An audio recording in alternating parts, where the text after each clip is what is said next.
Hello. I have not done a live stream in like a month, so I forgot that I kind of had to hit the thing to make it through the countdown. So apologies. I'm just getting myself together here.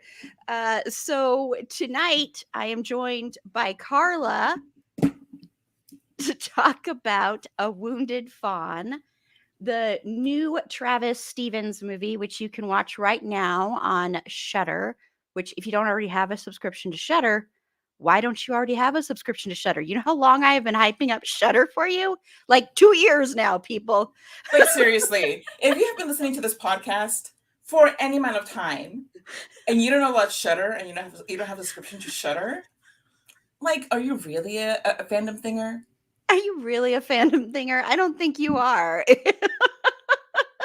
But as the ticker, is it called? It is called a ticker, right? As the ticker on the bottom of the screen says, we will be spoiling this. So if you don't want to be spoiled, don't watch and come back later after you've watched it. But A Wounded Fawn, let me just tell you a little bit about what A Wounded Fawn is about. We're off on a great. Is this going to be like a rap episode? Because I did not come prepared. I don't rap well. So, hello, Carla. Well, you can do accents. I don't know what that was supposed to be. Me neither. Nobody else on the planet knows what accent that's supposed to be. Nobody's sitting there thinking, "Oh, that's from my region." No. Well, maybe they are. It's a new region I'm inventing. Sorry. Yes, it's Aaronlandia. Aaronlandia. Yes. Welcome to Aaronlandia. Anyway, so come on, Carla, let's get with it. So, A Wounded Fawn is about a serial killer who brings an unsuspecting new victim on a weekend getaway to add another body to his ever-growing count. She's buying into his faux charms and he's eagerly lusting for blood. What could possibly go wrong? And this stars favorite of the pod, one of our favorites, Mr. Josh Rubin, which is part of the reason we are covering this. If you have listened to this podcast in the past 2 years, you know how much we love and admire Josh. And he's a great actor, writer, director, and just an all-around great human being. It also stars the amazing Sarah Lind. If you have not listened to my interview yet with Sarah, please go back and listen to it. I loved talking with her. She's really sweet and nice and a terrific actress. So listen to that. I don't know if Carla's listened to that, but I hope so. I will shortly, Aaron. Okay. Well, I invited you on here then. Oh my God. You didn't say I had homework first. Hey, Carla, come and have a fun chat with me about this great film. Okay. There was homework. What? It's not homework. It's a fun. It's home fun. Home fun, yes. Not homework. Home fun. Home fun. Yes. And this was written and directed by Travis Stevens. It was also co-written by Nathan. And I apologize. I think I butchered your name when I did the interview as well. I'm not positive, but Fodry, I apologize. I am so bad at that stuff. I can't even say monster correct. Or furniture. But I can do really good accents from Aaronlandia. Listen, I have the monopoly on accents in this podcast. Like, if nothing else, give me that. That's true. And you'll be hearing a lot of that come January when we revisit Christian effing Bale month. Whoop whoop. Woo! He's excited too. I'm sure he is, and I'm sure the people at Walgreens are excited for you to bring that another picture. Yes, naturally. They're just sitting there eagerly waiting, like, is that girl going to send us like 15,000 Christian Bale pictures again? Like, that's scary. That's scary. Okay, well, let's get into the movie, okay? Shall we? So I did not do an outline. I usually do outlines. I am like a very organized, prepared person. I have most of our schedule for next year, at least for the first 6 months, completely mapped out. That's how organized I am. But I don't have an outline for this one because I thought we could have fun with this. If you watched any of our Dexter live streams, you should know that Carla and I don't require an outline, or at least I don't. Uh, and Carla, yeah. Sorry. I love that look on her face. So, what I first want to start out, I was trying to figure out a way to rate this out of 5, a fun way. So, I decided that we would use the Furies since those are characters. So, Carla, on a scale of 1 to 5 Furies, what do you give a Wounded Fawn? I give a Wounded Fawn. I give it 4 Furies. I'm squishing my nose. I don't know why I'm doing it. I'm just sitting here like thinking. I'm like, Like, okay, 4. 4 Furies. Okay. She's very insistent on that. And I give it 4.5 Furies out of Ooh. 5. Yes. So then I know we both really liked it. that would have that would have been pretty awkward. I gave it a Fury and a half. A Fury and a half. I would have been like, oh, well, maybe we should cut this short. No. Oh no, tragically Carla had to jump off to tend to an emergency, and it'll just be me, Erin, tonight. Well, what I thought we could do is let's first, because I love going through characters, and well, actually, let's go your overall first impressions, because the movie is, I've watched it twice. Have you only watched it once or twice or 10 I times? watched it I watched it once, and I went through okay, I'll tell you more later, but I've watched it once. Okay. Because it's split up into 2 acts. So there's act 1 and then act 2. Pretty much right at the halfway mark is when they split. And so I want to know your overall thoughts on the way this film is done, the way it handles the serial killer trope, really, and the splitting it into 2 acts. I know that's a lot I just gave you, but It's okay. I can handle it, Erin. Like, I'm it's a you. pro. It's I'm a you. professional. I It's can talk you. about stuff. So, It's fine. Okay. I first of all, I love the style. I really enjoyed the visual style because I love watching these films and thinking, okay, now what decade is it set in? Because it's grainy and it's on film, and it has like those little pop things and those little like the things that look like little hairs. So you're like, oh my god, is it a 60s movie? Is it a 70s movie? And then you're like, okay, I see cell phones. It's not. Okay, it's fine.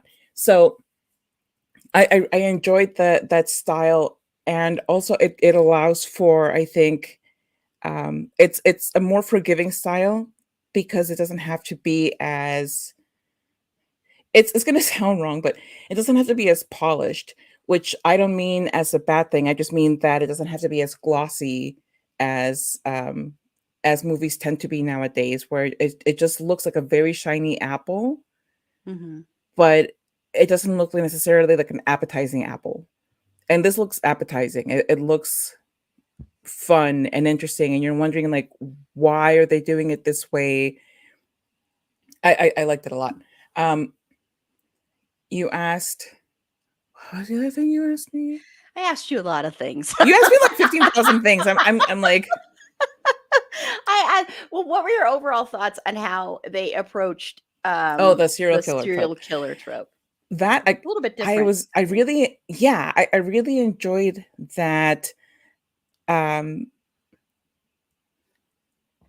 that it's like turned on its head a bit, because for a while you're like, you're worried about the women, and it's scary, and like, that with Meredith, she has gone through abuse, and so like that whole first part, I'm worried about how scary it's going to be watching her, um like have triggers and have, just things that'll be horrible for her. But then it's like, oh good, he's the one freaking out, he's the one running for his life, this is great. Like, yes, he's a serial killer and he has killed these people, but now he's the one running for his life. This is fantastic. I love it. Um, and you had a third question. You kind of answered it, because my question was, Okay. because it's split into two parts. Mhm. And the way I kind of view those two parts, because especially where they're split, is like when you see the words act one, it's over the body of his victim, one of his victims. And then when you see act two, it's over Bruce when he has just been beaten by Meredith and he's bloody Mhm. and there's blood on the carpet. So it's more like, it's like the perspective switched, like now he's the prey, so to speak. Yes. So it's like the first act, you're worried about what Bruce is going to do the whole time, and you're worried about Meredith, and then it switches completely, and you're not worried about Bruce because you don't really. I mean, if you Right. are worried about Bruce, I don't want to know you, If you're because sympathizing with Bruce, then we don't want to know. Don't tell us, because yeah, I really no, hope but you're not sympathizing with right. Bruce. But I really appreciated that. I like the idea that you can have a film about a serial killer without focusing on the people he's victimizing. And 9 times out of 10, if it's a serial killer, the victims are going to be women. Mhm. And like, there's plenty of that. There's a lot of that.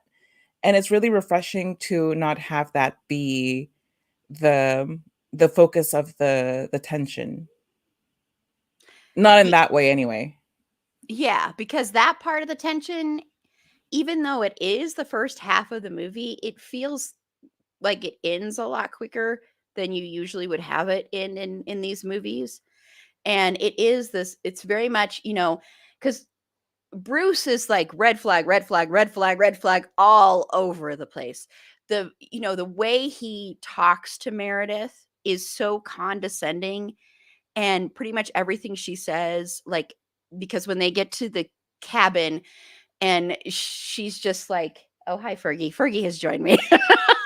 And we get to the cabin and she's like, keeps seeing, things, and she keeps seeing the Furies, basically. She keeps getting warnings, and she keeps telling him something's going on, and she's freaked out. And he is so defensive, just instantly defensive, and instantly like, "Oh, what? You don't think this is a good enough place? This means a lot to me, and I can't believe you're doing this. I can't believe you're ruining this. Are you doing something to me?" It's like this, it's a typical like male thing, I think, of like, or like, at least as far as like a predator, where they're going to Right. turn everything on you and you did something wrong, even though you can tell the time that he goes out there when she sees a woman pass by, you can tell he sees stuff, he knows there's something going on, but he Mhm. instantly is like, "No, you're just imagining it." Right. It's Right. like he's Well, gaslighting her in a lot of respects. yeah, and one thing that I enjoy from Josh Rubin as an actor and a writer and director as well is his being so cool with portraying white male fragility and not shying away from it. Like this and Scare Me, um, those two characters are very similar in that they think that they're entitled to something. They think that they excuse it in different ways, but they excuse it. It's like see, it's not me. It's because an external force is causing me to do these horrible things. Like, no, bro, it's you. But I think that that's something that's great, and seeing an actor who is more than comfortable um, putting these images out there, because it's a very real thing. And I think even the most even the guys who are like, I'm so progressive, I'm such a feminist, like I voted for Hillary 15 times in my brain, and I was gonna move to New York just to vote for her as senator. They have like a lot of misogyny that they're not willing to own up to, and a lot of entitlement that they're not willing to own up to. So it's nice to see somebody who more than once now has has put it out there like, no, this is what's going on. This is what white men can and do look like, and how they act and how they think. Yes, and it doesn't make you less of a man to do that. I mean, I think that some men possibly believe that or think that if they can't confront that side or portray that side, and Josh does that really well, and we'll get into the performances and the characters here too in a second, but he does do that really well. And I I also think, that this is written and directed by it's written by two men and directed and written by a man as well. So you also have that, which I also think is interesting when men behind the camera as well are willing to expose that part of male fragility, especially white male fragility. And it's so needed. And I think horror is honestly the perfect genre to explore that in, because you can do it in so many different and unique ways. And plus, a lot of women watch horror, as we've said a million times on here. So it's always nice as a woman to see that as well. So also kudos to Travis Stevens for doing that as well, for not being afraid to show white male fragility for what it really is, because this is truly white male fragility. And the fact that Bruce never, ever, down to the last moment, admits that he is a murderer. He's like, it's not I fair. know, I know, like the whole time it's like, you're not getting out of this alive, and you kind of know that, but this whole, no, it wasn't me. See, it's like, it's this thing in me, but it's not me. It's a part of me that guides pretty much most of my thoughts and actions, but it's not actually me. So is it really me? Yeah, it's like, okay, you can't even, yeah, it's so mind-blowing, but just not shocking that even down to that last moment when you're gonna die. What I mean, why can't you at least admit then that you are a piece of shit Right. who's a It's murderer? It's but that it comes back but he to the whole white male fragility. It's until the last dying breath, they will hold on to this notion that they are an ally, that they're this wonderful Mhm. person who is faultless, and that it's everything around me, man. It's not me. It's like, I had to vote this way. I had to throw this person under the bus. I had to do this thing that was damaging to somebody else or to a different group of people because circumstances demanded it. I couldn't help myself. How many times is the defense of some white dude, well, she made this she made me react this way, or this person didn't behave the way that I expected them to. They didn't bow down to me the way that they should have, and therefore I had no choice. I saw a threat, and therefore I unloaded my gun on them, even though they were holding a cell phone. It's endless. It's endless. Mhm. Yeah, and it's just this is just another little example of that. And the fact that, he has to blame it on something else and something else chooses it, and it's not anything he ever has control or power over. And of course he gives it that image that he sees that's almost like it's a bird, but it almost has like owl-like features and stuff that he sees, and it's in red light, and he sees it usually right before he's going to kill someone. And when that thing is finally taken apart and it's basically like nothing, it's this little tiny thing. It's like just so telling of of how pathetic it is, because he's made it into this huge tall thing that's bigger than him and he can't resist. But It's it's always there, and it's when he's and his hand shaking and all of Yeah. that, like Listen, I've watched very little Doctor Who, but I have gotten to into the point where it's the thing that's a woman that's like all stretched out, and she's like, moisturize me, and that's what that little oh. gooey thing with the eyeballs reminded me of. Yeah, I can say I actually I don't know Doctor Who very well, but I know what you're talking about because I've seen pictures of that. Then that's actually kind of creepy because anything with like skin where it feels like the skin is like so dry that Yeah. I don't know why. That's one of Don't those worry. things. This one did look moisturized. It did. It So looked it's okay. It overly looked very moisturized. moisturized. Yes, it's fine. It's not going to cry for moisture. It's fine, Aaron. It had a lot of moisture. It was very That's moisturized. Yes. okay.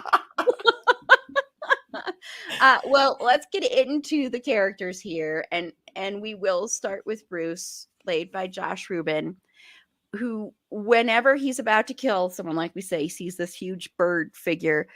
He also has this thing that it just his hand shakes, which I Hmm. thought was really interesting.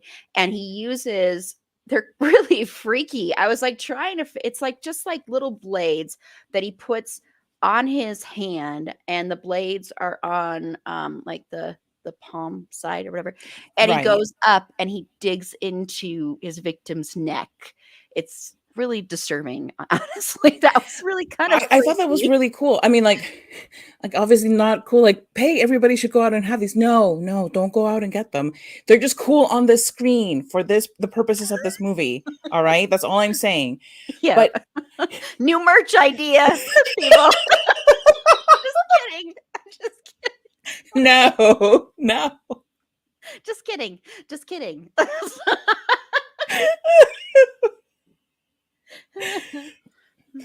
But yeah, it was a really cool device, and it's almost like Freddy's fingers, like Freddy's hands. That's what I was thinking, especially the second time I watched it. Yeah, yeah, it reminded me of that, but at the same time, whereas Freddy Krueger's hand is part of him, this is something that Bruce has to put on. So it's again, it's externalizing the his evil. It's like, well, I didn't kill her. This tool did. So he has to put this on in order to kill, because um the way that he has to go about it is that it looks like he's strangling them. Hmm. But then you see, especially like when he kills Kate, you don't really see the tool until afterwards. Or at least you don't really like see it in such detail. You You can't really hear it, tell what. really. That's a lot of Yeah, it. You hear it. exactly. So it just looks in the moment like he's strangling her, but he's not. So this is again just a weak man using something else to harm somebody, and he is doing something that he wants to do, which is to take somebody's life. He's using an external tool to do it, and then he goes and he washes his hands and he washes the tool, and it's like, oh, okay, now that's over. I can move on with my life. Things are good now. But it's a really fascinating thing, and I think that it also tells a lot about Bruce, because, like we said, with him using every excuse and blaming everything but himself, this tool again, it's not his force that's killing these women. It's the puncture wounds left by this tool. I didn't kill them. This thing did. Like with guns, it was, like Yeah. whatever. An external force. Right. So it's a cowardly way to kill somebody. Um, and he is. I've looked at a few videos where they, reviews and things, and they're like, oh, he's a charming villain. And like, I don't know that he is that charming. He is he's a douchebag. He he Yes, just like from is the beginning. from the From the beginning. very Yeah. beginning. He's a Yeah. I mean, douchebag. I don't see a point at which he is charming. He wants something, and he goes about getting it in the way that's easiest to him. And he also does this by by uh coming for a woman's intellect and her sureness in herself. So, and I just keep thinking about, so many shows where they insist that the main character, who's just a total jerk, is this charming he's a charming doctor, he's a charming lawyer, but he's really ruthless. No, he's just a jerk. He won't let people give their opinions. He won't let people um have feelings, because he keeps telling Meredith that, there's nothing there. Like, stop freaking out. Like, why are you freaking out? The fact that she's alone in the woods in the middle of nowhere with some rando is enough to freak somebody out. But he takes everything as an insult. Like, I can't believe that this magical cabin isn't just making you like melt the way that I plan to, and you're wrong for that. Mm-hmm. But yeah, like he's. I think people confuse handsome with charming. That's a good point. Yes. Yeah. That's a really good point, because I think they think anyone who's handsome is charming. Right. It's not true. It's not true, but I think that there's also a lot of allowances made for people who are attractive. Yes. They can get away with a lot more. And that's true no matter your gender Yes. presentation. If you're, if you're a woman and you present a certain way and you're, objectively attractive, you're more likely to get away with a lot of things than you are if you're fat, and if you're whatever, your hair is thinning. Mhm. I don't know, like a million different It's things that make true. people supposedly unattractive. You don't get away with so much. You don't get the benefit of the doubt so much. And I think that's what it is, the benefit of the doubt. He gets the benefit of the doubt a lot more because he's a handsome guy. Mm-hmm. And again, it's not charm, it's looks. Yeah, no, he is so not charming. He's like this total, like, what it is he's acting like he's charming, like he's putting on this facade of, this is how people that are charming act. Like, he's watched a couple movies and went, Right. okay. Like, there are a couple scenes where, and I know, I believe Josh said in some post on social media at one time, said, come see me play this version of like Patrick Bateman mixed with so and so. And you can see the Patrick Bateman thing. What's interesting about that is this is like someone who watched American Psycho and Mhm. went, oh, that's a cool guy, so I'll model myself after that guy, but I'm nowhere near able to pull that off. And I'm not Right. like, I mean, Patrick Bateman isn't a good person, but it's that kind of thing. Like, if, like, Yeah. for serial killers, Patrick Bateman would be like their idol kind of thing. And so it's looking at Yeah. that, or like Ted Bundy, that kind of stuff. I But was I think thinking with Joe from You. that That too. was Yes, that's a good comparison too. But it's just like, he doesn't have charm. Even the way he dresses, with I mean, when you see him in the beginning with that auction, the art auction, yes, he's dressed in a suit. But then when he takes Meredith up to the cabin and he picks her up, he's like dressed kind of frumpily in a lot of respects. I mean, his Mhm. his hat is kind of like an older hat, and she's like dressed really nicely, because she's also like, I'm gonna go get laid. That's what Right. she's thinking. But he's just like frumpy, like not even trying. Yeah. And so to me, and I'm not saying like you have to dress to the nines to be a charming person, but to me it did not come off as charming. It came off Mhm. as just someone who's just like, well, he knows he doesn't have to do much, and so he's not going to do much. And the whole car ride up, he touches her knee a couple of times. Like, he puts his hand on her Yeah, that was knee, so and it was creepy. so gross. And you could tell she did not like it, especially the second time. The second time, Mhm. the first time. And it was almost like this, there was nothing sexual about it and nothing like romantic about it. To me, it seemed very possessive and very controlling right away, and was a huge red flag. Lots of red flag, red flag, red flag, left and right, like lots of little things he does, and granted, he's doing this because he doesn't want anyone to see him later when she disappears, but when he won't stop for them to get snacks and for her to go to the bathroom. Yeah. But the way he does that is so icky. And what's so interesting is when they pass by there, they're kind of orangish red, but the flags are like kind of Oh, reddish. yeah. Mhm. I noticed that It the was second time. I was like, oh, they're waving. They're flags, It's for you. It's for you. Meredith. It's all in Morse code. It says it right there. I know you're horny, but you know your batteries are being used up. But Go buy new batteries, Meredith. yes, Go buy yes, new batteries.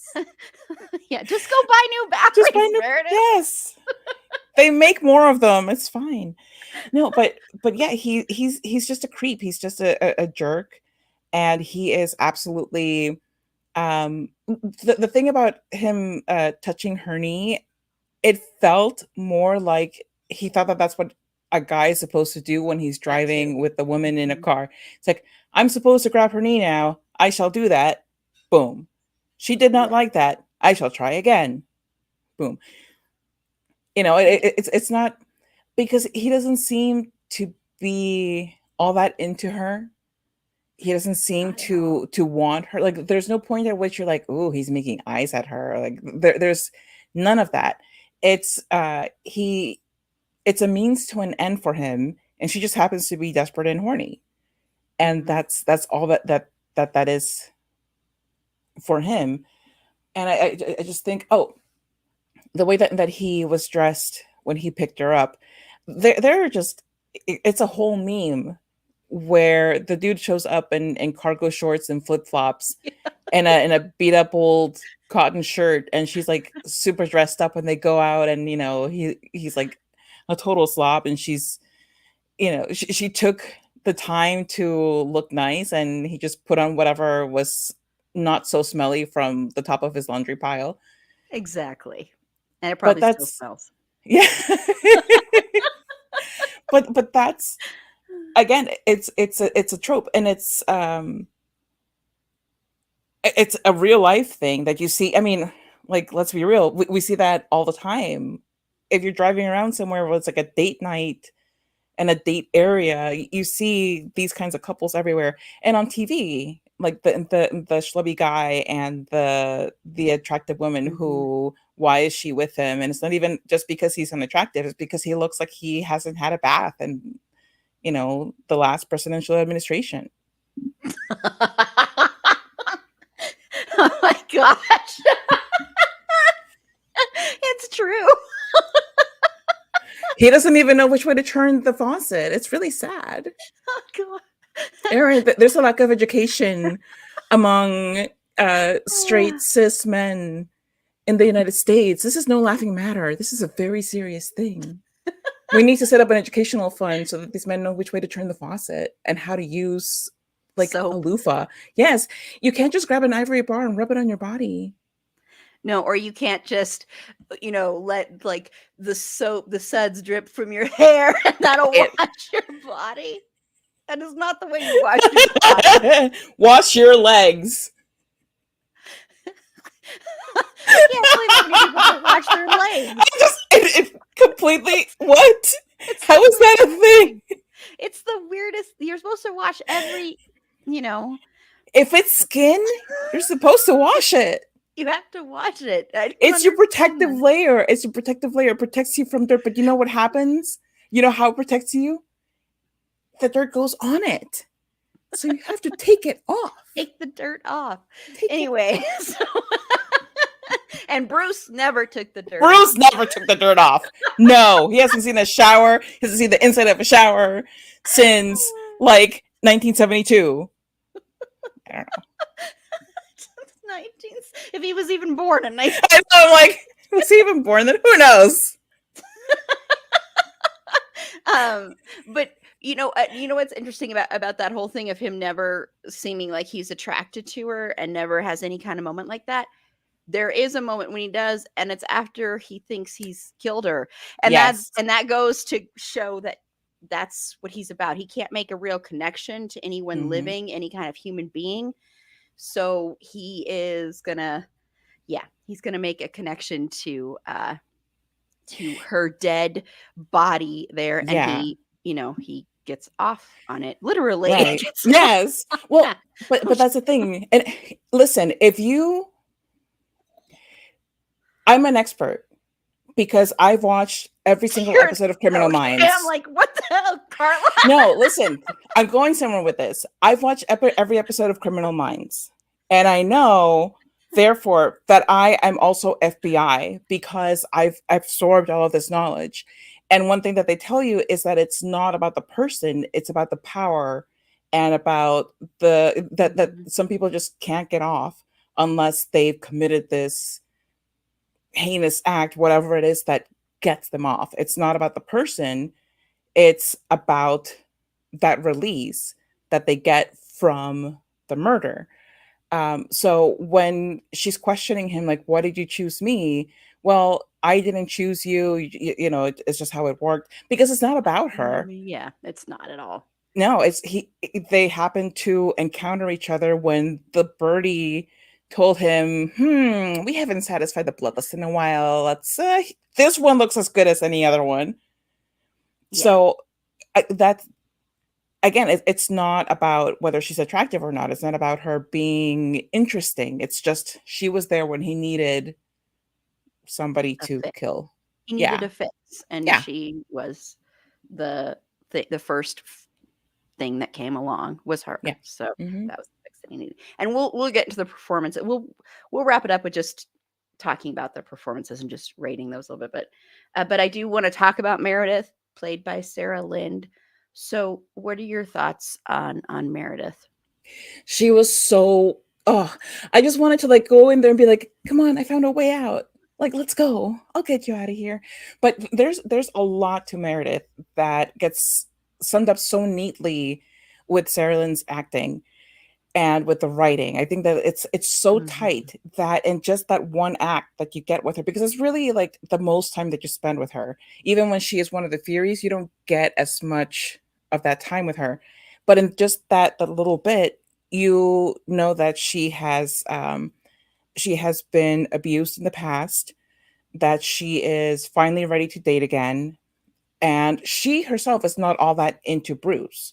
No. You don't get the impression that, oh, maybe he's the one. It's like she just wants to get laid, like Yes, her she just batteries wants. are she's running out of Right, batteries. exactly. Like she wants a flesh and blood human with whom to smash uglies, and that's all that it is for her. So even for her, it's not like, this is another thing that I liked about this, is that it wasn't like, you betrayed me, I love you so much.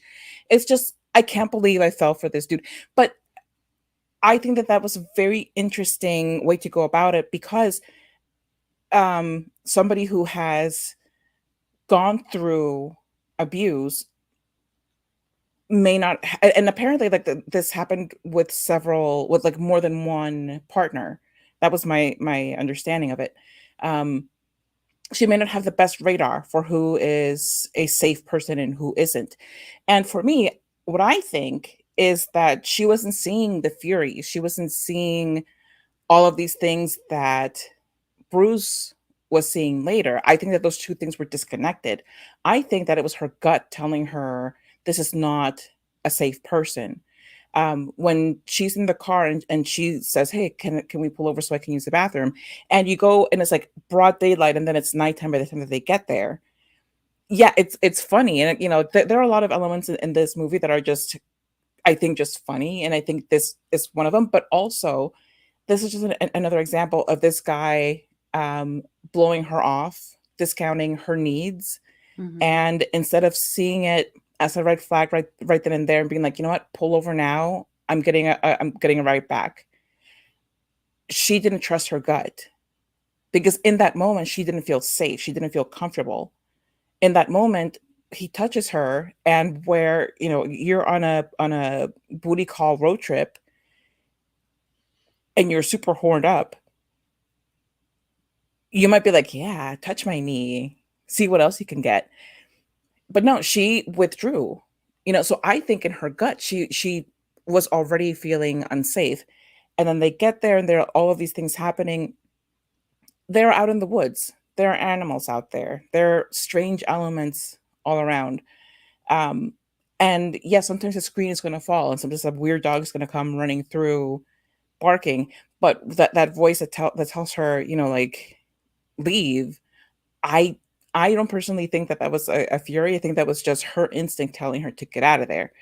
So, and I know, like, I'm sure that the people who were actually in the movie and who actually made it may not agree with me, but as a viewer, like my thought just kept going back to her being somebody whose radar may not be as well tuned to her own instincts as as maybe it should have been or could have been. So I think that that's she was in her own horror movie even without supernatural elements, um, because she was hesitant and uncertain about him enough to text somebody about the statue. She, Yeah. you know, he said, "Oh, it's just a remake. It's just a replica." And she's like, "Is it though?" And she takes a picture of it, sends it to somebody, and then that person gets back to her and is like, "You need to leave." But she didn't send that like, "Oh, hey, this guy has this really cool replica of this thing that went missing last week." No, her I think it was her gut telling her, just verify that this guy is okay, verify his story. So that was, um, again, like it sounds so clinical in a way, the way that I'm putting it, but when you see it in the movie, the acting and the writing really make it come alive and really make it more interesting than the way that I'm describing it. But it's, I thought it was a fascinating way to approach that. Yeah, and I think really what I think, she says something in the beginning when she's in with her therapist, and she's in with her therapist, and she says that she has learned not to absolve a man for his transgressions against her. And I think Mhm. that one sentence right there, that one line, I think that is basically who she is, especially in Act Two, is Yeah. she's learned never to do that, and so she's not going to let Bruce do that, and especially, and we'll talk about the last few minutes, but Mm. especially in that last moment there, um, and basically just saying "fuck you" to him. Mhm. It's that is basically that line right there. So she is in, and she gets red flags there when Bruce is cooking her dinner and she's looking around and she pulls out the photo album and every photo is taken out of there. And then she finds one hidden there of another woman that he killed, who you end up learning is the one who owned the cabin. And, that is a humongous red flag. And Mhm. she knows right away that that statue is not a replica. She knows because she's seen it herself. Yep. And so she knows it isn't. And so, like you said, yes, she pays attention to these. And what Sarah Lynn does with Meredith is it's such a physical performance too, because there's so many things she does where it's like, it's kind of like she's almost nauseous in a way, her reaction. Like you can feel when Bruce puts his hand on her knee for the second time, you can feel Meredith's skin literally crawling. And Yeah. it's like you could feel her gag reflexes. And there's a couple of other times where she kind of does that. And it's just like she kind of hasn't put all the pieces together, but she knows that this person is not a good person. And I think she does know that deep down, and that there's something really off. And I loved the fact that, there's so many things that this movie does that other movies like this don't do. Like the fact that her friends are instantly like, you need to get out of there. And she's not like, oh, I think you're overreacting. I don't know Right. if you would do that. And usually that's what you would see, especially in films that are written by men. And this is written by a man. Yes. But the fact that Yes. she's smart enough to go, yeah, you're right. My spidey senses were already tingling. So yes, I should try and get the hell out of here. I loved that. Yeah. So the film never makes her a victim, really. E- Right. she's strong, she's powerful, she's always in her, yes, she is put in this dangerous, vulnerable situation, but you never feel like she is completely powerless, even when he overwhelms her and She fights does. like hell. Yeah. Yes, she's incredibly active. She's not a Mhm. passive character ever. And yes, she is one of the Furies later, and you see her represent that. But I think that was also for her side of that. I think her going through that, and when you see her later on, she's not wearing the same thing when you see her like in the real world kind of thing. I think it was almost like a huge catharsis experience for the character Mm-hmm. where she's been abused before in the past, and she's not going to let another man get away with that, and she is really finding her power. So she's like finding this catharsis with this man that she knows he's never going to admit what he did, even when she's asking him again and again and telling him, say that you're a murderer and a thief, and he never wants to admit it. I think she knows that because she's dealt Yeah. with men like this in her life before.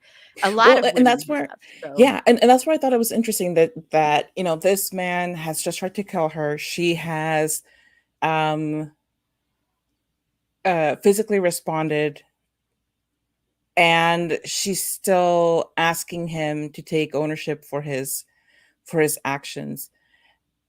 And I we don't actually know what's happening between them, because you're seeing this at this point from Bruce's perspective, yeah, and he's lost a little blood, he's peed himself, he has lost a chunk of his skull.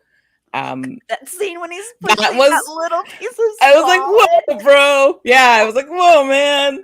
Like that's where you need to get like a saline wash. And the whole time I was sitting there thinking, like, how do they do it in hospitals? Does somebody like sit there and irrigate it, and somebody else like shaves the head as they're doing it? That's interesting. I don't know. I'll But ask my sister. please do. That's fascinating to me. But um, this is the point, because you see her in the end. She's like dressed in um the Glad 2020 fall collection. The Glad 2020 fall Yes. So she's not wearing the things that he's merch imagining her idea. wear. There you go. Exactly. Like, trash bag chic. Um, but now I'm thinking of the Derelict collection from Zoolander, but that's a whole other episode to do. But she's wearing this, and she's not wearing what he's imagining her to be wearing. She doesn't have like this mask and the fun hair and all of that. Um, so we don't know if he managed to like tie her up or something, or how she ended up sitting in that chair and he's sitting in this other chair. But she's talking to him. She's like trying to get an understanding of how he came to the conclusion that she was the one to take, she was the one to try to kill. There's she's just trying to understand what's happening and why it's happening, and then trying to get him to confess to something that he's not ever going to confess to. But so even though she has reached that point, I think mentally, where she's not going to take it anymore. We're not going to take it. No, you're not going to take me and kidnap me and then try to murder me. It's one thing to have that in your head, but it's another thing to have it in your heart. And I think like at that point, she wasn't quite ready to be like, no, this is just a bad person, and that's all that there is to it.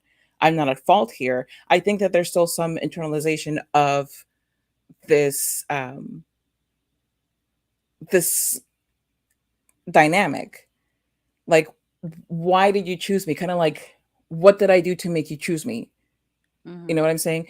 So so that's I thought it was interesting in that way. But then by the end, I think she does come to that point where she is in her power, and she's like, it doesn't matter. It is what it is, and go die now. Yeah. And her asking that of why did you choose me? I think that also isn't just about him. I think that's also speaking to, why have that could also be speaking to why have other men chosen me? Why Hmm. has this happened to me? What is it? Is there something about me?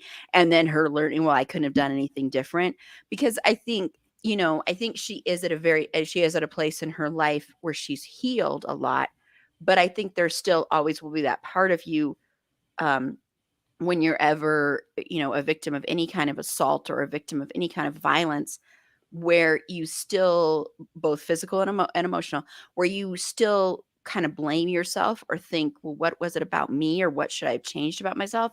So I think Hmm. her also asking that also probably has a little bit to do with that, where she might be thinking, well, what in the world is it about me where this keeps happening to me in some form or another? And her hearing, well, it's not you, it could be anybody, I don't care. Right. um that I think was also healing in a way too for her personally. And I don't know if she could have gotten to that "fuck you" basically line Mhm.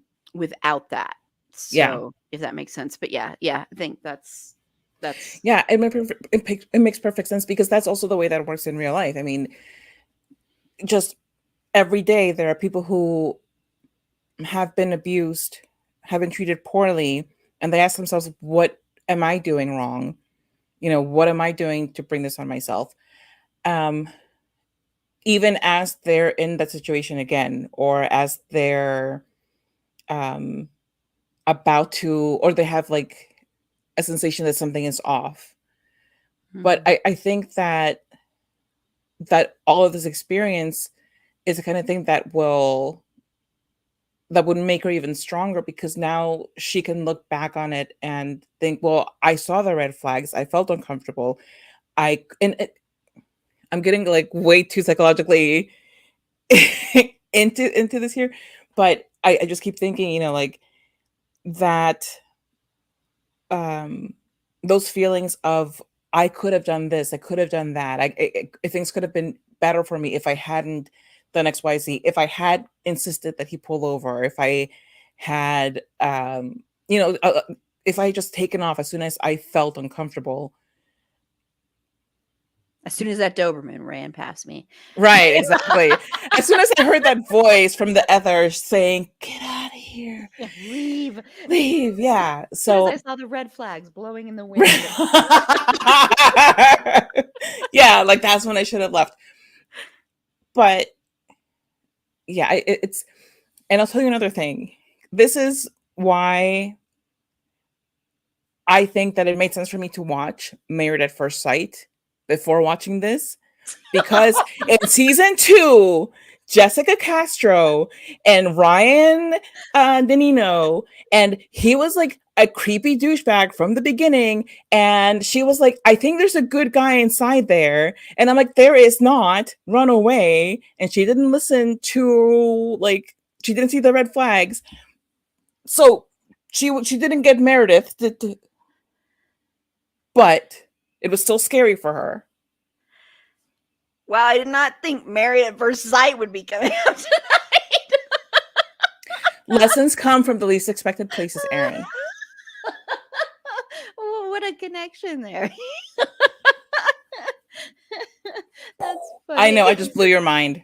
You did. You absolutely blew my mind. Just blew it. Blew it. Anyway, okay, where do we go from there? Well, I do want to ask. Also, I think it is important also to talk about the Furies and also the character of Kate too. Just Mm-hmm. because that really wasn't. We haven't really mentioned that at all. So, what are your thoughts on that overall? And that's also another amazing performance. We'll talk about the performance. Yes. Yeah, I thought that was there's it's like this boss lady, and she's walking around with like that flowing black dress cape thingy, and she lives in like this gorgeous house that's um artfully decorated, and she's like, she comes in and she pours herself a glass of wine and she puts on her um independent woman music. That She was can't also touch her featured in shoes. Promising Young Woman. Sorry, I wanted Oh, to say that because when I heard it, I went, "Oh, it's Promising Young Woman." Sorry, oh, sorry. no, that's just cool. Like that's another woman who is empowered and who, whatever, like that movie just still. um but I that was it was an important scene, of course. It was important to establish a lot of things about Bruce's, just his whole thing. When you first see that red door opening, I thought that it was going to be like a vengeful spirit coming to take him. I did not anticipate it being like this giant creepy owl thing being there to kind of cheer him on, to be like, "You got this, bro." You got this. You got this, bro. I'm with you. Because the very first thing that you see in the movie is the statue, and they're explaining to you like the Furies, and that, like, if men mess with somebody that these Furies are going to come and get you. So I thought that because she was in possession of the statue, that it was like some kind of talisman, and it would call up the Furies to come and protect her. So I was looking forward to that, and then I was like, oh no, I was wrong. And I was like, oh, I don't enjoy that. But yeah, that was a cool and creepy scene, and completely different than what I expected. Yeah. Yeah, no, no. And you know what just struck me? What just struck me is Bruce's weapon could also replicate a little bit, since he's got this huge like owl like talons from a bird. Oh yeah. I just thought of that. I don't know if that was on purpose or not. So I'll have to do a clip of this and tag Travis Stevens in it and see if he can Yeah, help me, because that's interesting. because that just hit me. I'm like, oh, wait a minute, that kind of is like a bird-like talon, and owls and hawks, because that bird reminds me of an owl and a hawk and that like a predator. I know, Fergie.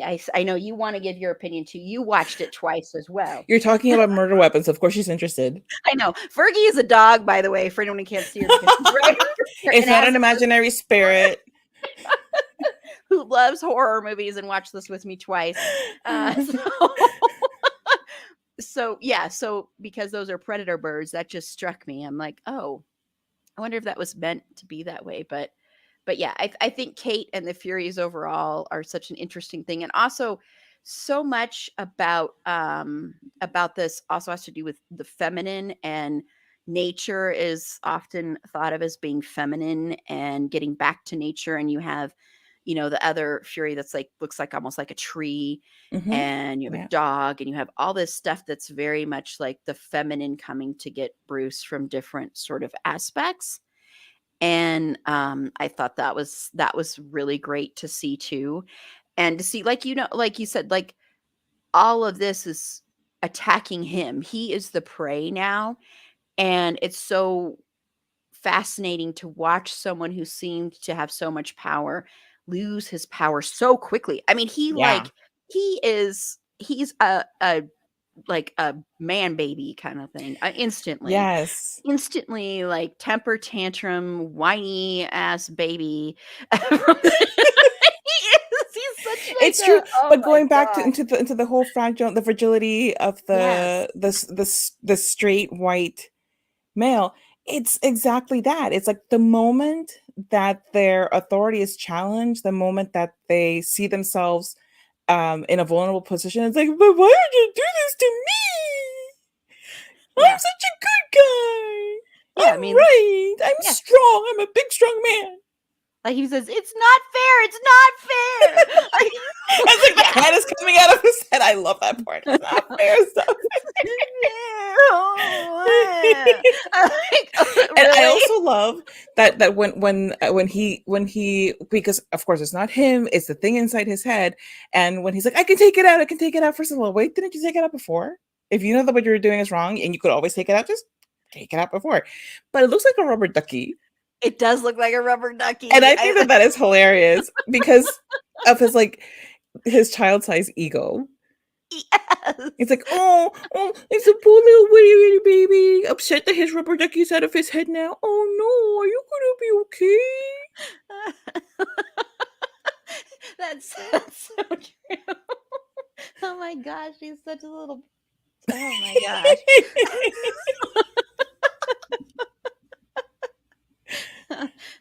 Wow.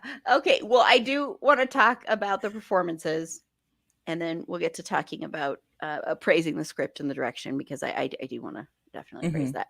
So, what do you think overall on the performances? I mean, so good. So good. I've been praising them the whole night. I know. Like, I'm like, all I can say is like, please refer back to the last hour when I was just gushing about everybody. Like, absolutely everybody like nailed their performance. Spot on. Spot on. Yes, I think everybody is really, really great. Josh is, I think the fact that Josh is also really good at comedy really helps him with a character like this, because he does because doing the physical comedy, he's really good at that too. And so I think that helps him get into this character a lot.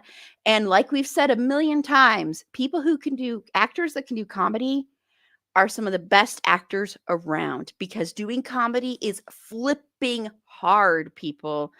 It's flipping hard.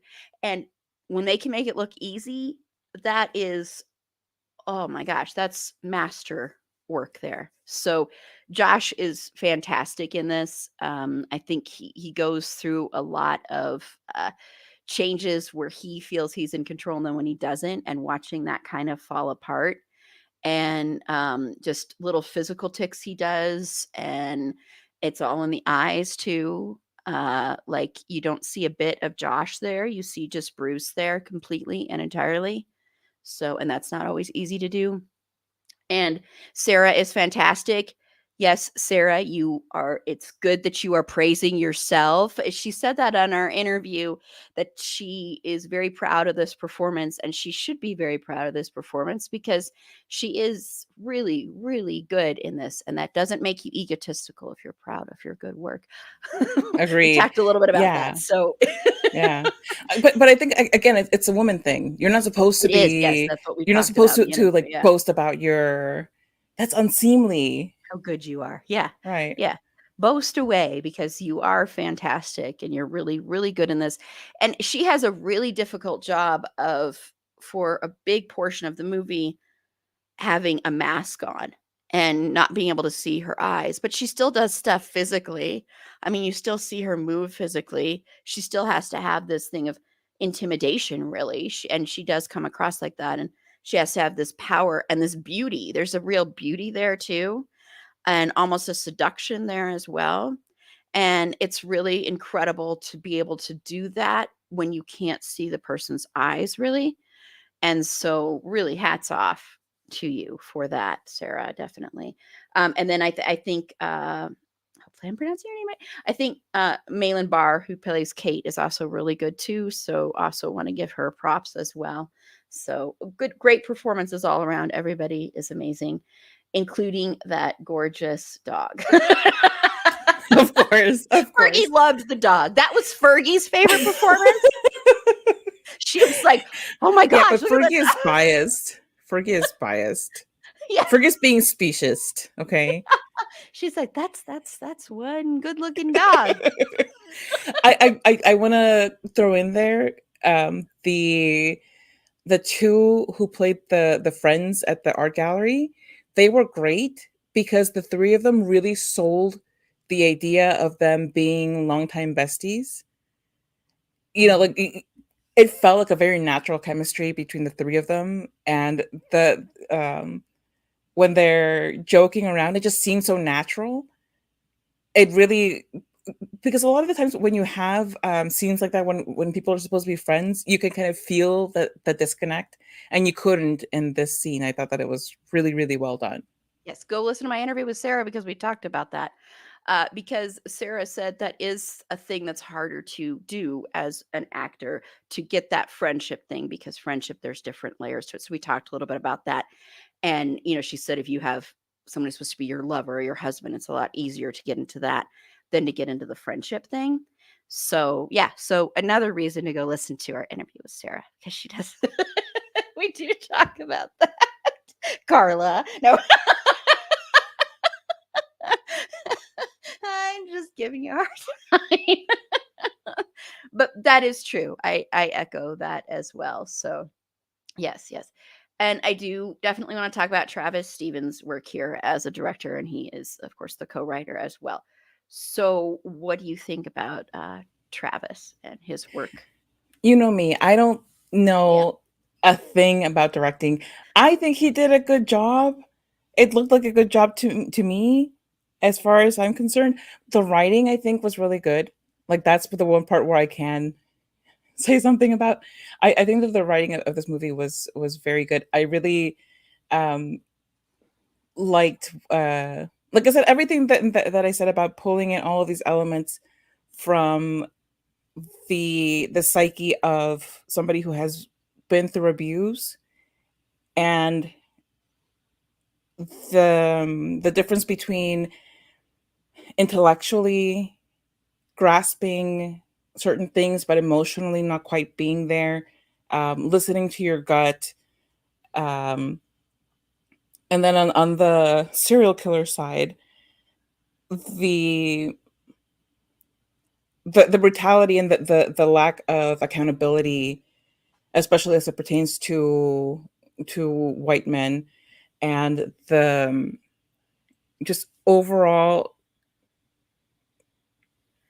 I enjoy that there were some moments where it seemed like you were supposed to laugh, and I was like, that's the one thing.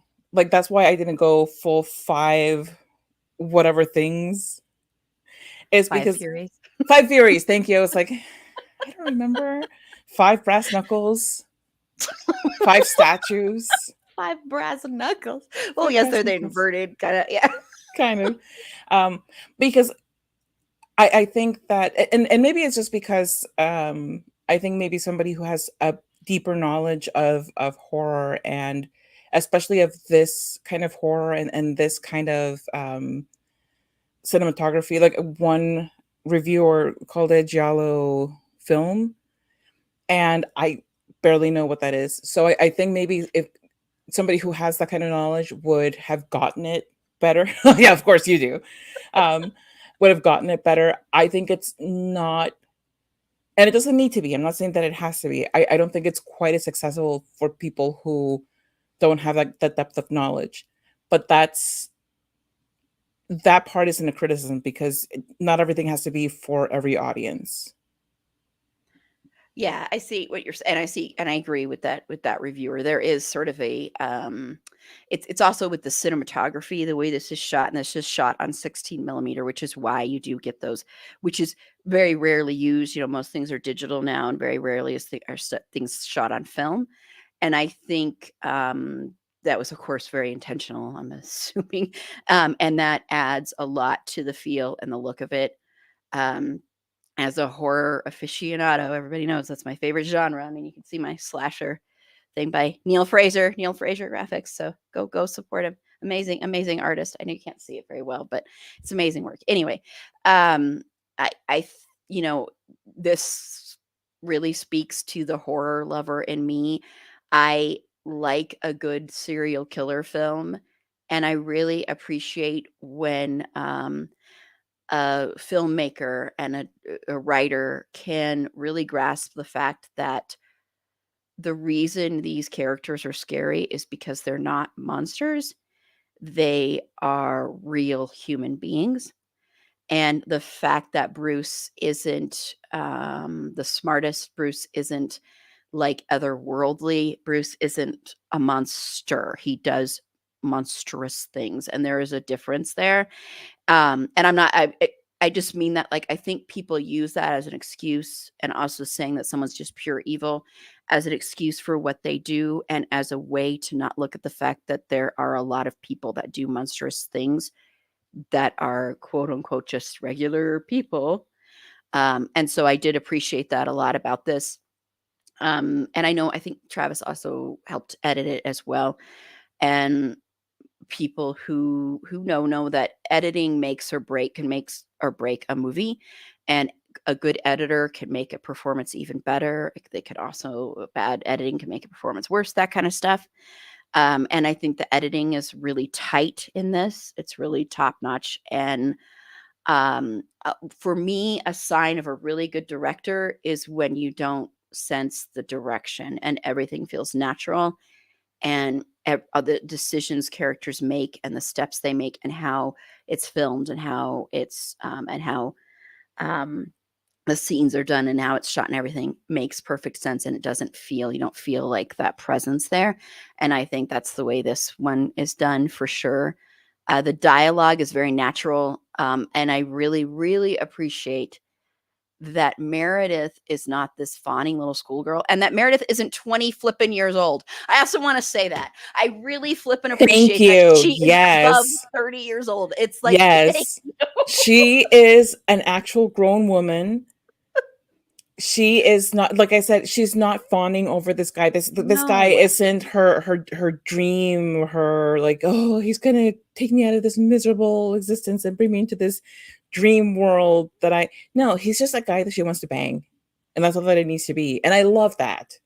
Me too, yes, and also, once again, it proves women get horny too, okay? Men don't have the market cornered on that, and Yes. so I appreciate that too. Like talking about her vibrator and how Yes, she's like, run out her batteries and how she's going on a bang trip and that's okay. And like everybody's like, woo, go get it, girl. Nobody's like, oh no, Meredith.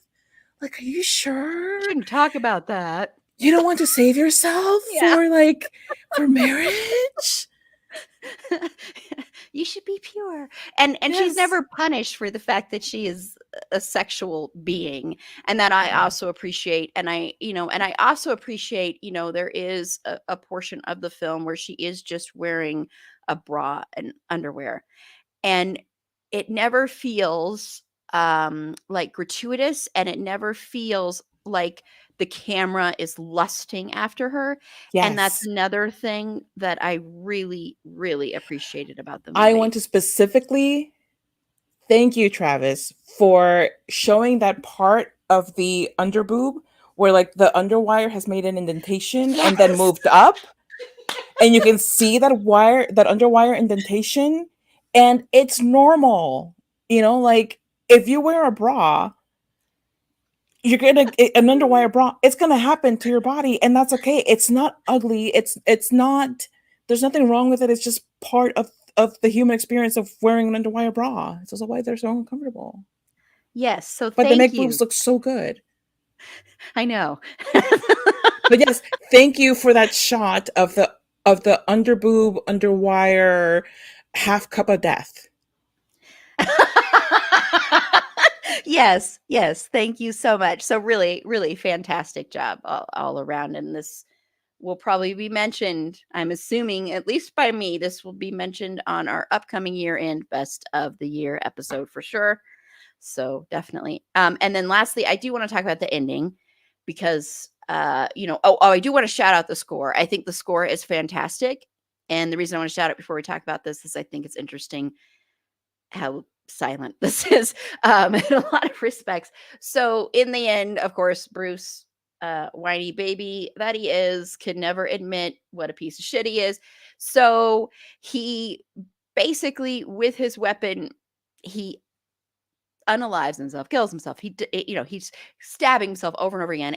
And Meredith is standing there watching this whole thing after she says basically, "Fuck you, go fuck yourself," and watching him die and just standing there the whole time. And the credits roll over this, so you never ever get a break from it. You're watching the whole thing. Mm-hmm. So, what did you think about that ending? Listen, I thought that was awesome. I absolutely loved it. And of course, again, I'm not very knowledgeable about certain things, so I may not be making this. But the title, "A Wounded Fawn," like that's kind of what you see. Like it's Mhm. he looks like a wounded animal dying in the middle of the forest and taking his sweet time about it too. Because like I think even Meredith at one point kind of looks up to the heavens like, Jesus Christ, like die faster, bro. She like massages her arm. What she does that? Right? She's like we're still doing this, like just like a man to just drag something out that is completely insignificant. Just die, okay? But yeah, like he's for a moment I thought it, maybe self-flagellation, but then I'm like, no, he doesn't have the awareness to self-flagellate. No. He's just like, I feel something on my neck. Oh, I forgot that I had the stabby thing. Oh no, I still feel it. Oh no, I stabbed myself again. Oh no, oh no, what am I gonna do? It's the rubber ducky doing He's it. doing it. Yes. What you didn't know is that there was a second rubber ducky in there that he did not get out. Yeah. But I love that. I love that for once you're not seeing a woman dying gruesomely at the hands of a man. He's dying at his own hand. Um, and quite by accident, because again, since he doesn't have the self-awareness to self-flagellate, he doesn't have the self-awareness to have that guilt to be like, oh, I shouldn't, I don't belong on this earth because I'm so bad. It's just like he felt a tickle on his neck and he stabbed himself. And I'm like, bro, that's hilarious. Yes, I love it. I did see someone draw comparisons to Pearl because if you listened to our episode we just released today, 90s movies, I did recommend that movie. That's one of the movies I'm into. And it is kind of reminiscent of that, of where the credits are rolling and you're just seeing a character and watching a character. It's a little bit different in the fact that, you know, he's dying and you're watching this character die. Basically, you know, you're kind of Meredith at that point. And I loved it so much because there's almost this pleasure you get from watching this man just completely destroy himself without doing it in this martyr way. It's just so wonderful to watch, and the writhing and the you know, just, and the over and over again, and the sounds and the movement and everything. And I love that there's no score over it, because I think if there had been a score over it, it would have lost its power somehow. And so you're just watching it, but it never feels uncomfortable watching it. It never feels like, oh, I wish this would Right. just end. It's kind of just like, oh, okay, well, he deserves this. So I'm perfectly fine with this happening to you, Bruce. You deserve Right. this. And Well, but part of the reason that a score there wouldn't have worked is because you're abruptly brought back into reality. You've yeah, been that's true. like through all of this, Hmm. you know, these dozens of minutes of Bruce's fever dream, and Hmm. you're abruptly brought back to seeing Meredith not with her face all covered in stones and, you know, like this as this otherworldly being. She's just a woman in like a trash bag sitting next to two containers holding the dead bodies of other women, seeing the man who was going to put her in one of those dying. Yeah. And that stark change in perspective, that stark change in tone really needed for that reality to really sink in, um to just be like a natural moment where you're there in the forest just watching this happen. And Hmm. of course, if you're sitting there in the forest, you don't usually hear music playing over stuff. If you do, you might have a medical condition and you should probably see a doctor about it. Unless you have headphones on, you have earbuds. Well, I mean, like if your if your captor is letting you wear headphones at the site where he's about to bury you in a drum, then I don't know what this says about your captor. I guess he wasn't all that confident. I mean, you're still alive, so I guess he wasn't. Yeah. Yeah. Very true. Yes, yes. So, yes. So we both love this movie. Highly recommend it, especially if you're a horror fan. Once again, this year is incredible for horror movies. It's an incredible, incredible year in horror. Um, you know, I wish the Academy would for once stop being flippin' snobby assholes and nominate some of these films, and nominate some of these performances. So, you know, I mean, it's just been an amazing, incredible year. And this is goes into that list of fantastic horror films that I have seen in 2022. So thank you so much, Carla, for joining me to talk about A Wounded Fawn. And once again, you can watch that on Shudder. So get that Shudder subscription. There's a bunch of good, It's great, like five wonderful stuff. bucks. Yeah, It's like $5 a month. and it's amazing. I love Shudder. Shudder is a great, great, great streaming service, and they have great original content. And they are very one thing I always will appreciate about Shudder is, to me, you can find a lot more diversity within some of their content than you can in other places. So, Yep. you know, go check them out. Okay. So So, Carla from Bedwetter Behead, I forgot to say it in the beginning. I'm so bad about that, but hey, it's because Carla has been with me since before her podcast, so I just kind of am like, Yes, I'm just your unofficial co-host. It's true. You are my unofficial co-host because Carla's going to be on every episode until the end of through January because we've got Christian effing Bale month coming up. So, which is one of my favorite months of the year. So, Carla, where can they find your podcast and you and your art? Oh, thank you, Erin. You can find Bedwetter Behead, whatever you can find quality artisanal podcasts. You can find our internet presence on primarily Instagram at bed.wet.behead.pod, on Twitter for now, at bedwetbeheadpod. Eventually, we will move to Hive under the same at. You can look for our website, www.bedwetbeheadpod.com. You can find me and my art and my musings on Instagram at Carlatemis or my website, carlatemis.com. That's CARLATEMIS.com.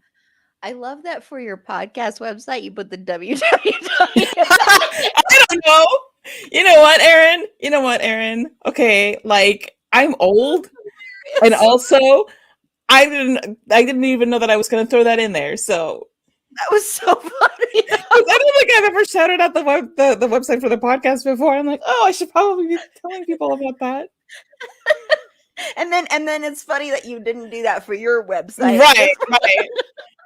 But if you're confused, it's also www.carlatemis.com. If you don't know how websites work. I'm here to remind you. Even though you would be on a website watching this, sort of, so if you don't know. If you don't know how the rest of them work, I'm here to help. Yes. And you can follow me for now on Twitter at eAprilBeauty. The E and the A and the B are capitalized. Be sure to like the show on Facebook at facebook.com/itsafandom-thing-pod. On Twitter at fandom-thing-pod. No, it's in that one. On Instagram at it's a fandom-thing-pod. We have a Discord channel. I always forget to look what the numbers are, but it's a fandom thing pod. It's a fandom thing pod, fandom thingers. So you can go the general talk, become friends with each other. I will be checking in there. So come check us out on Discord. And then we do have a Hive account. I do not understand Hive, so I'll have to sit there and learn it. I don't want to learn another flipping social media. Anyway, and we're also, but we're on there at Fandom Thing Pod, so I don't understand it. If you understand it, you want to teach me all the ways of Hive and how to get a Hive mind. I don't know. I don't know what I'm talking about. Listen, it's just a mashup of Instagram, Twitter, and Tumblr. I know, but it doesn't make it. It's probably the Tumblr. It's the Tumblr and the Instagram part that's throwing me. I know. I never understood Tumblr. Right. I have a Tumblr account that I've had for years, and the last time I updated, you can tell the last time I was on there because it's Rocket Man stuff. So it's been a few years. And then before that, it was The Star Is Born. So I'm like, it's been a while. Why, Erin, is that a Michael Myers mug? It is. This is my Michael. In case you didn't know, listeners, I collect Michael. I need to stop getting Michael Myers stuff. Okay, it's you have a Michael Myers museum, basically.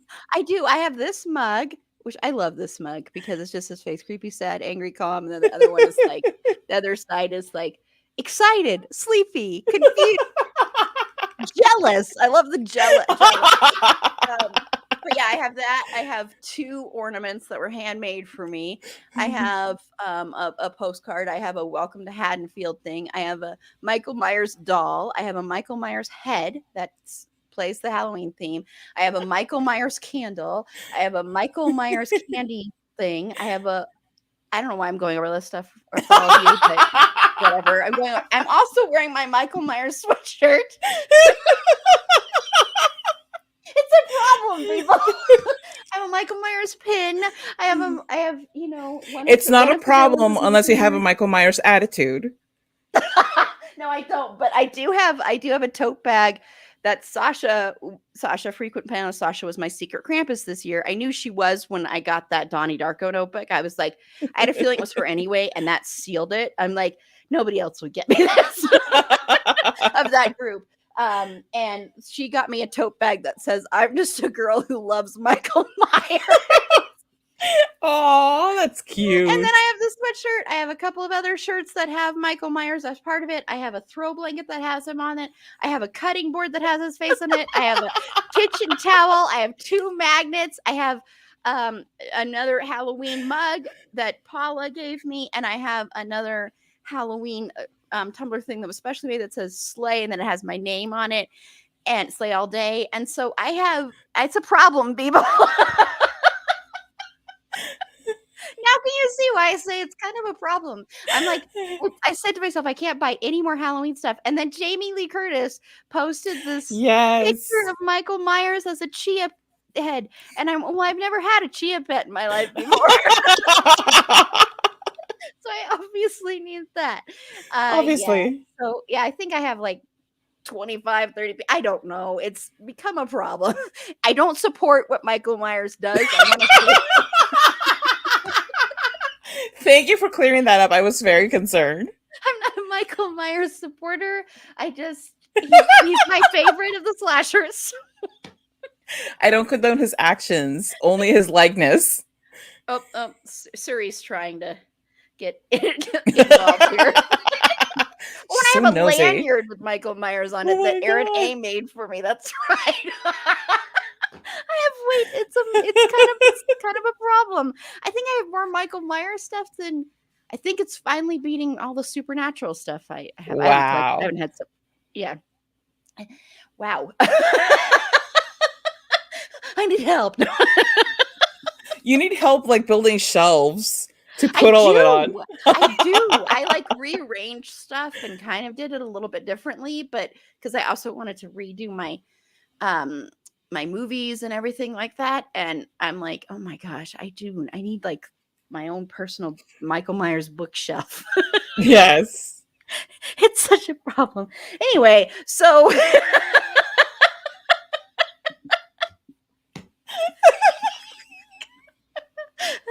we just spent 10 minutes talking about Michael Myers.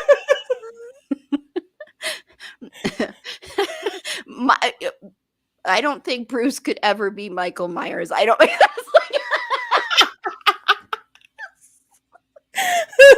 Probably not. Anyway, so I already said where you could find me. I'm sorry. We're too busy talking about Michael Myers so that I can remember. Oh, I know, Siri. I know you're talking to me. You just blah blah blah. Anyway. Our website is www.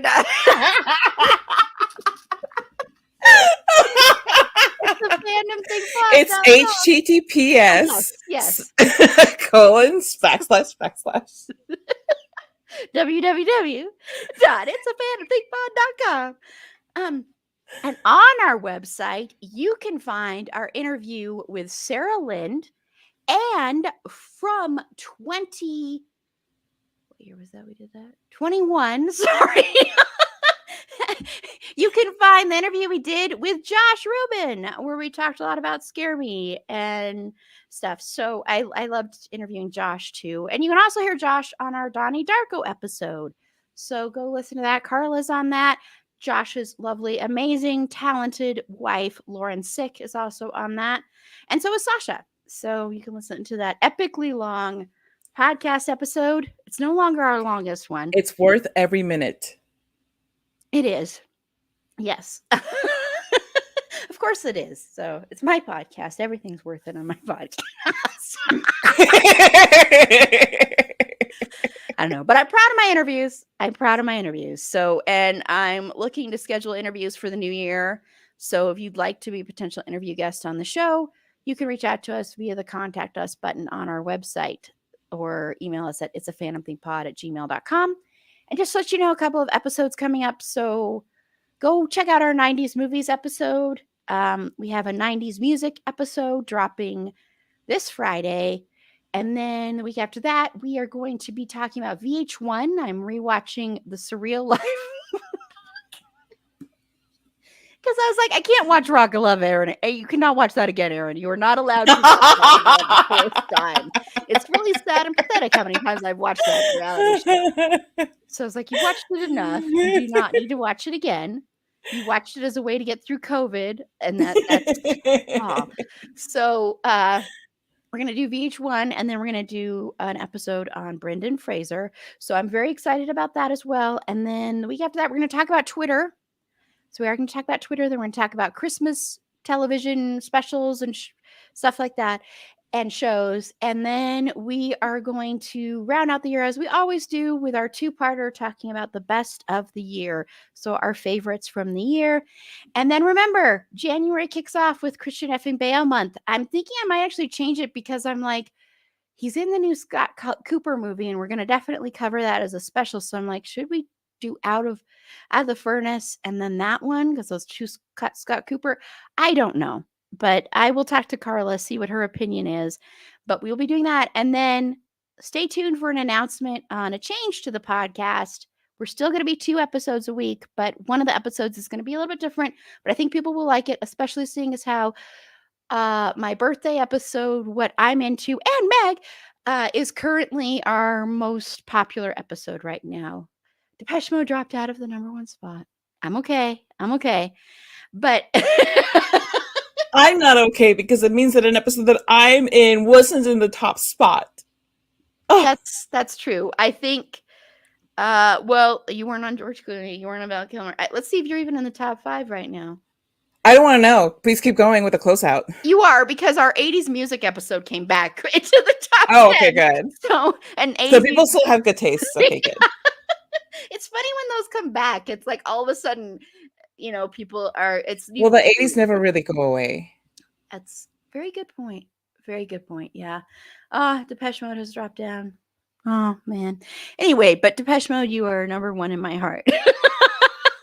And thank you to our listener who they sent me a private DM, so I won't give your name, but you gave us feedback on that episode, and you didn't think anybody still liked Depeche Mode, and you were very happy to see that. And there are a lot of Depeche Mode fans, so thank you so much for listening. And you always provide great feedback. If you ever watch this, because I don't know how I'm going to release this as a podcast episode. I may just release it as a podcast episode for our Patreon subscribers. But you are, I just love receiving those messages, especially when they're positive messages and not like, you messed up a name. How dare you be human and not have an absolutely flawless memory? I know. I was like, I hate that though. When I'll listen back to, I just want to kick myself sometimes. But anyway, so that's it. We'll be back with live streams in the new year. I don't think we'll have any more this year. Who knows? Maybe we will. We'll see. And we'll have our marathon live stream thing because I love putting myself through pain. So I'm nothing if not a masochist. I'm also a statist. So,